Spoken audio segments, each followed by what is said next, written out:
Nearly 1 year after the slaying of 19 students and 2 teachers at Robb Elementary School in Uvalde, Texas, victims' families and survivors have not seen the kind of justice and accountability they hoped for.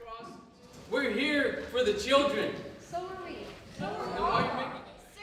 Families live alongside the responding officers who have faced no consequences, despite playing crucial roles in the disastrous police response.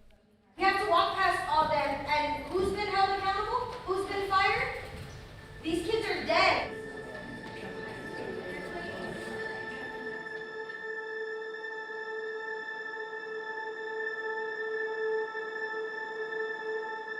Nearly 400 officers responded that day, but only a small fraction have been fired or suspended. Much of the attention has been focused on Pete Arredondo, the former chief of the Uvalde School Police Department. He was fired from his job and has been repeatedly singled out as the primary culprit in the failed response. Arredondo has denied taking on the role of incident commander that day. The Washington Post conducted a months-long investigation to reveal that several other senior or supervising officers, not just Arredondo, played integral roles in the failures that day. The Post identified at least 7 officers who knew there was shooting in classrooms but failed to immediately stop the gunman, even as evidence mounted that children and teachers were inside. Some were the first to arrive on the scene. Others were specifically called upon to intervene. All remain on the force. The investigation examines the role each of these officers played in the deadly delay, through the review of post-action interviews and dozens of hours of body camera footage. We interviewed law enforcement experts, read multiple active shooter training policies, and obtained exclusive licensing and training records. The minute-by-minute account shows how these officers violated decades-old police protocols to immediately stop an active shooter. Uvalde 215, if I can have you around to 715 Oak Creek Eagle. On May 24, 2022, a Uvalde Independent School District officer responds to a call about a traffic accident involving a man with a gun near Robb Elementary. Have a caller advising male subject has a gun. At 11:31, video recorded by the funeral home across from Robb captures the officer driving towards the school a minute after the shooter walks onto campus. We identified 7 distinct times that the gunman opened fire on campus during his more than hour-long rampage. The first burst goes off at 11:31 a.m., while the gunman walks toward the school's west entrance.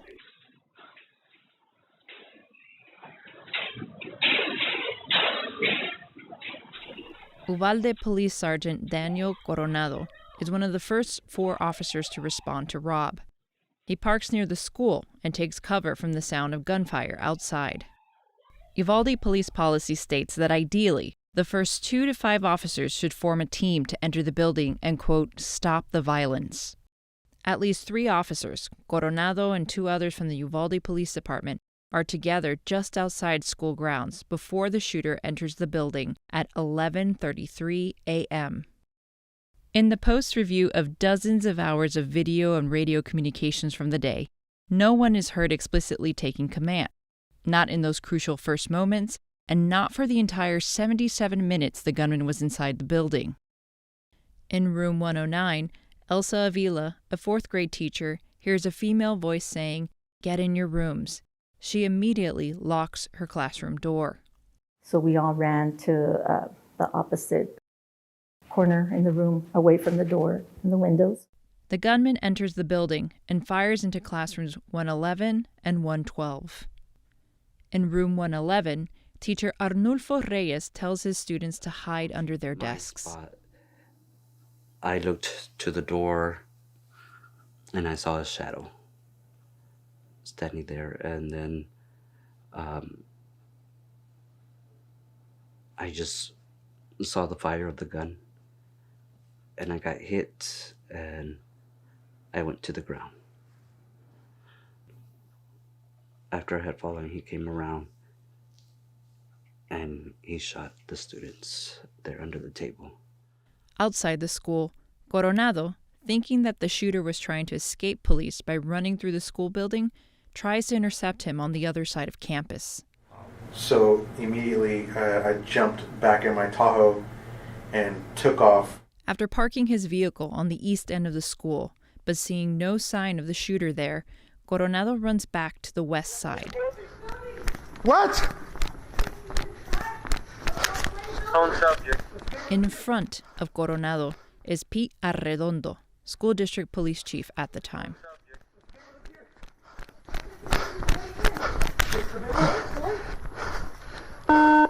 Guys, be careful! He might be in that building! Inside rooms 111 and 112, the gunman continues to fire. Uvalde, they're saying that he's possibly in the building on the... Oh shit, shots fired! Get inside! Go, go, go! A bullet travels through the walls and hits Avila in room 109 as she tries to calm her students. And as I stood up, then I felt the shot in my stomach here. And then I yelled, "Oh no, I'm shot. You know, is anybody else hurt?" And the kid said no. So I picked up my phone and I started to text that I was shot right, that I needed help. Coronado enters the hallway. In front of Coronado are two other supervisors, Arredondo and Uvalde Police Sergeant Donald Page.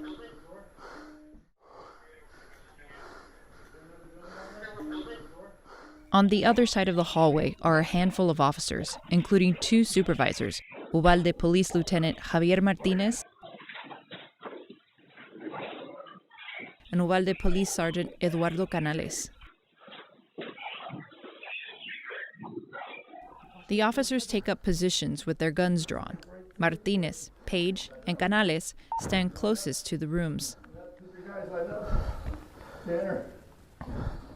The shooter fires several times in the span of a minute.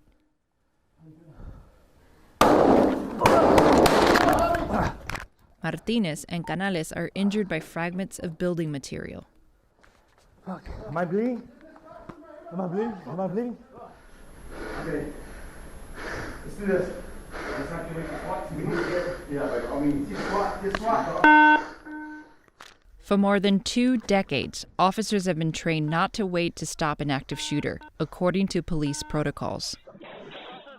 But even if they wanted to wait for SWAT, Canales, the leader of the Uvalde SWAT team, was already on the scene, along with Coronado and Martinez, who both had SWAT training. It is unclear if Canales heard the SWAT request. I mean, you can look at it and say, okay, who are the most qualified people in Uvalde? And if a catastrophic event happened, who would you want to be there? And you take that list, and all those guys were there. As the call for SWAT is made, Canales walks out of the hallway and talks to Sergeant Juan Maldonado from the Texas Department of Public Safety.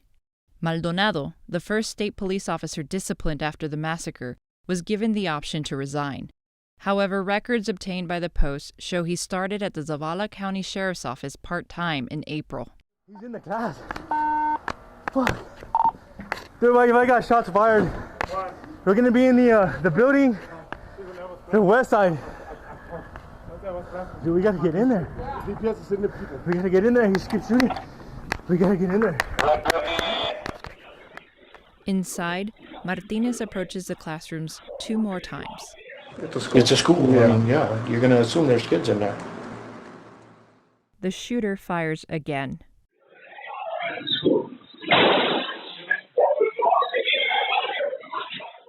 Shortly after, Canales asks for help over the phone outside. Yeah, the guy's fucking shooting. He's in the classroom fucking actively shooting. Robb School. Just giving y'all a heads up, maybe y'all could, the more help the better, you know? Canales goes back into the school. Martinez attempts to reach the classrooms 1 more time. No one else follows Martinez. He eventually retreats. We knew we had to get in. Mm-hmm. We had to get in, somehow we had to get in that door. We just couldn't. We didn't have the tools. Martinez is pressed by investigators to specify which tools officers needed, But he does not provide examples. He does not attempt to approach the classroom again. In Page's post-action interview, he said he told Arredondo they needed rifle-rated shields, which provide meaningful protection against an AR-15. I told him at this point, he's waiting at that door. We need some rifle shields. That's the only way we're gonna even make it to that damn door. Gotcha. Page told investigators that he suspected there were children in room 111 and 112.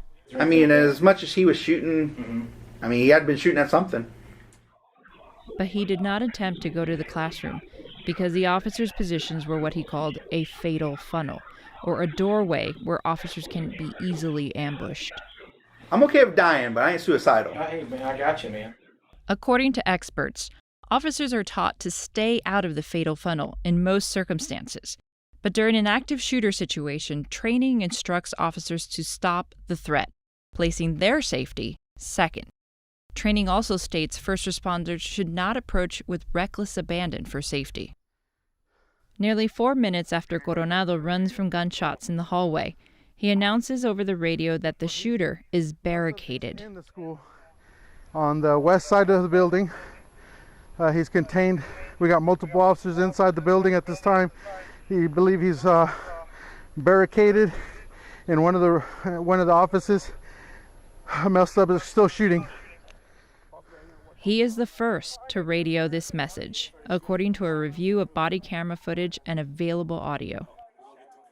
The difference in response between an active shooter and a barricaded one is whether the police immediately stop the suspect or wait for backup, according to experts.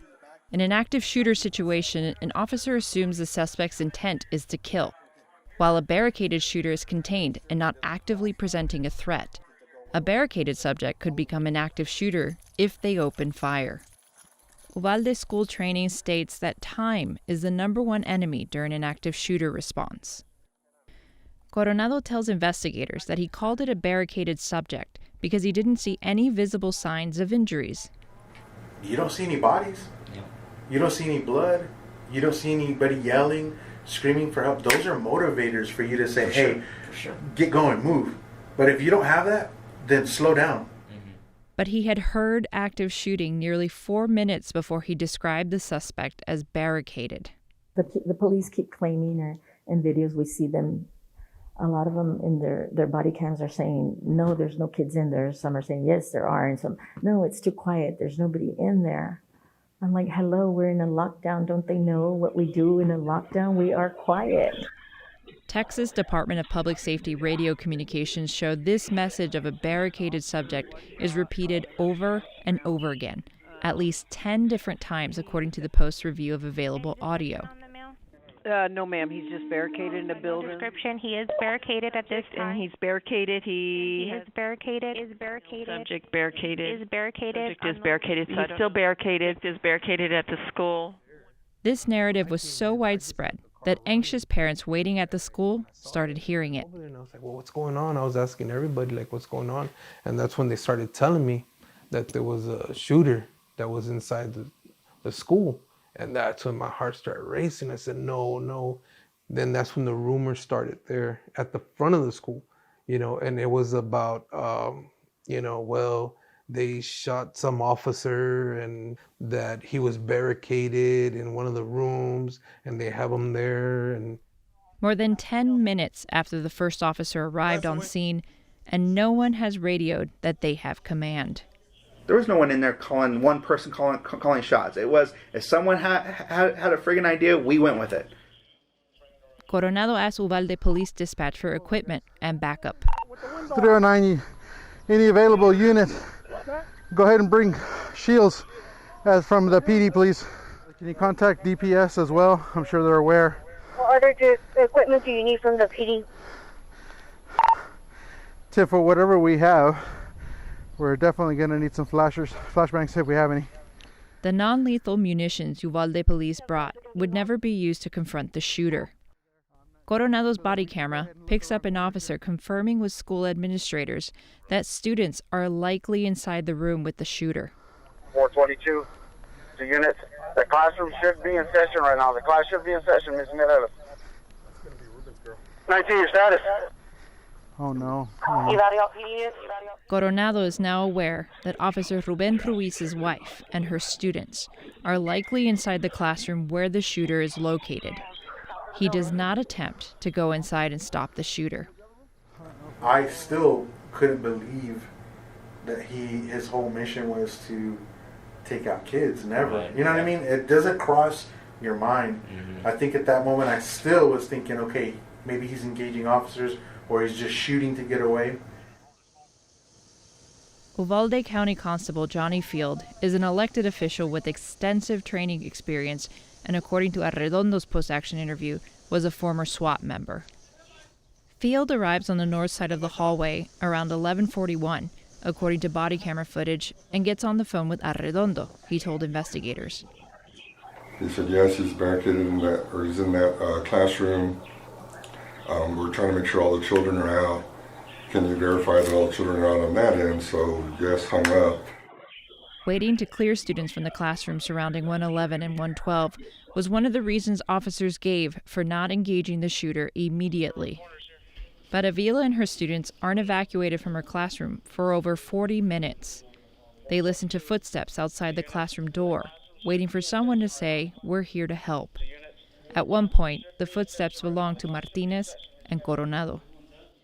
We heard noises again in the hallway, but nobody said, this is the police, we're here to help. And, we just kept hearing like footsteps and, again, like furniture being moved around. The shooter fires off a single shot.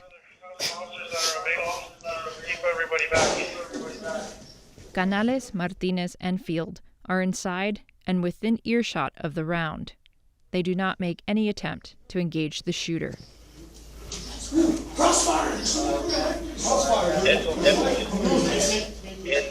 11 minutes have passed since the gunman entered the school. At least 10 officers are in the hallways, and more than 5 law enforcement agencies are on scene, according to the Post count using available footage.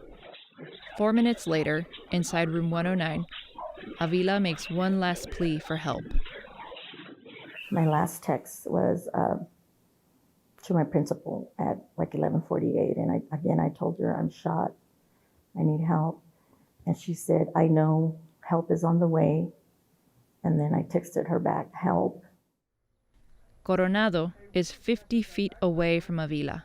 Martinez, Field, and Canales are down the hallway. Coronado dissuades officers from engaging with the shooter. Let me see if I can talk to him or what? No. You don't want to talk to him? He's not talking. He shot like 40, 50 rounds at least. Everybody was like, let's go, let's keep going forward. I'm like, hey, get the fuck back, dude. Like, what are you doing? Like, you're going to get shot, and then we're going to have to drag we're going to have to worry about you. It's us. At 11:49, Field is heard denying there is active shooting taking place, despite being in earshot of the gunfire a few minutes prior. We gotta get in there, man. There's no active shooting. Someone can be hurt, but I'm not. I remember at one point asking Eddie, because I know he's in charge of the SWAT team in Uvalde, do you have a stack that's strings together that's ready to go in if needed? In case shots start getting fired again. Do you have a stack that hangs together that can make a approach or no? No answer from Canales is heard in the body camera footage. The Uvalde SWAT team does not end up breaching the classroom. At 11:56, Ruben Ruiz, the officer whose wife is in room 112, enters the hallway and tells Field his wife is shot. Ruben, she said she's shot, Johnny. This is not for both of us. Texas Department of Public Safety Ranger Ryan Kindle responds to Robb after a phone call from a chief investigator saying there is an active shooter situation at the school. He arrives around noon, and Page tells Kindle that it had been at least 10 minutes since the last shots. Kindle would soon hear the shots for himself. Shortly after Kindle arrives, he helps Coronado and Page evacuate students from rooms surrounding 111 and 112. Though some officers said they were unsure if there were students in the room with the shooter, they would keep finding scared kids in neighboring classrooms. There has to be kids everywhere. Around 12:08, Page and other officers begin the search for a master key, assuming the gunman had locked the doors of room 111 and 112, even though Page said that every other classroom door he tried opened. I can only assume that those doors were open because I'm telling you, I just walked up and pulled, and then every classroom that we started to go in, they were open. So I can only assume that apparently the shooter had locked that door because they were asking for a master key before Bortak could go in. However, investigators now believe that the doors may not have been locked. Officers would spend over 40 minutes looking for a key that was likely not needed. Kindle meets with officers on scene and makes arrangements outside the school. But I kind of told them somebody needs to take charge of what's going on outside and start, like I said, organizing the response that was coming from outside the building. Kindle did not attempt to change the response posture from a barricaded subject to an active shooter situation. Based on everybody's actions that I observed that was going on out there and how they were treating the threat or treating the situation, it was a barricaded person, and that's what I perceived it to be. He was served preliminary termination papers in January. DPS Director Steve McCraw wrote in Kindle's termination letter that the ranger should have recognized the incident was and remained an active shooter situation. But exclusive records obtained by the Post revealed that Kindle is still employed with DPS. An agency spokesman said he is currently suspended with pay 4 months after receiving his dismissal letter until he is given a chance to meet with McCraw. At 12:12, a Uvalde officer's body camera picks up radio traffic from a dispatcher saying there is a call from a child in room 12. Have a child on the line. Hey, what was that? It's going to be room 12. Field and Canales can be seen in the body camera. Kindle walks by as officers learn that the child is in a room full of victims. Full of victims. Child called 911 saying the room's full of victims. Children were risking their lives, calling the cops several times, wondering why they don't go in, giving them the room number, knowing that if they do get that phone and make that call, there's a chance that they could get shot, knowing that. And they did it. And the cops still didn't go in. And it's just a complete disgrace. I feel all those people should turn in their badges. Paul Guerrero, acting commander for Bortak, an elite tactical arm of the U.S. Border Patrol, who will eventually lead the breach into rooms 111 and 112, enters the school building a minute later. He said in a post-action interview that he was told to respond to a barricaded subject situation. When I walked in and saw all those officers there, officers, agents of area law enforcement, they advised me that the door was locked. As soon as it closes, it's locked from the inside, and you got to have a key or someone from the inside to open it. Guerrero tells investigators that he did not check the doors to see if they're locked. He also learns early on that there are victims in the classroom. He's got victims in there. There's victims in the room with him. A child on the phone, multiple victims. A child just called if they have victims in there. He called 911. It would be more than half an hour before Guerrero and his team enter the classroom. A U.S. Marshal brings a rifle shield into the hallway.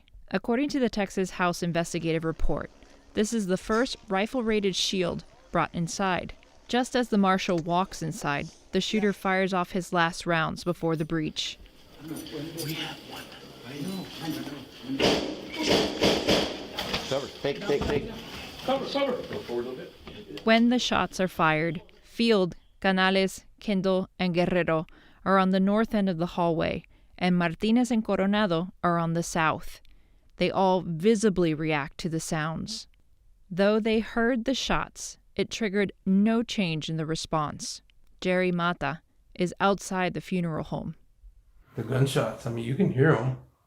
You know, that's why I don't understand why they say that, you know, that you couldn't, or people say you couldn't, or officers didn't say that you couldn't, and yeah, we could. Moments after the rounds stop, a line of Border Patrol, DPS, and local officers advised by Guerrero moved down the hallway with the rifle-rated shield. But Guerrero does not approach the classroom because his team has not arrived, and he is told by other officers the doors are locked. He goes to retrieve a tool to force the door open while waiting for his elite BORTAC team.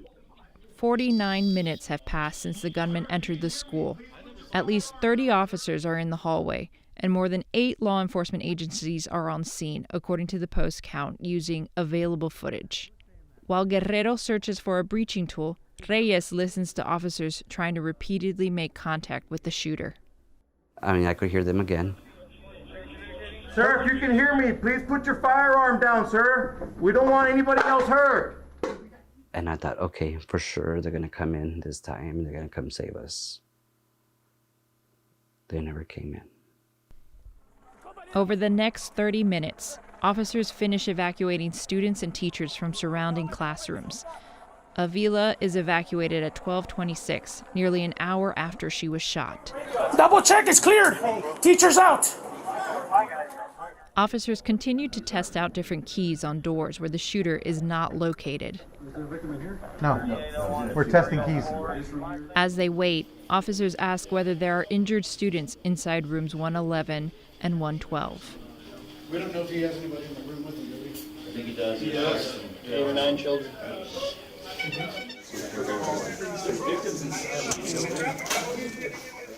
Guerrero tries the breaching tool and decides it would take too long, exposing officers to gunfire, he wrote in a statement.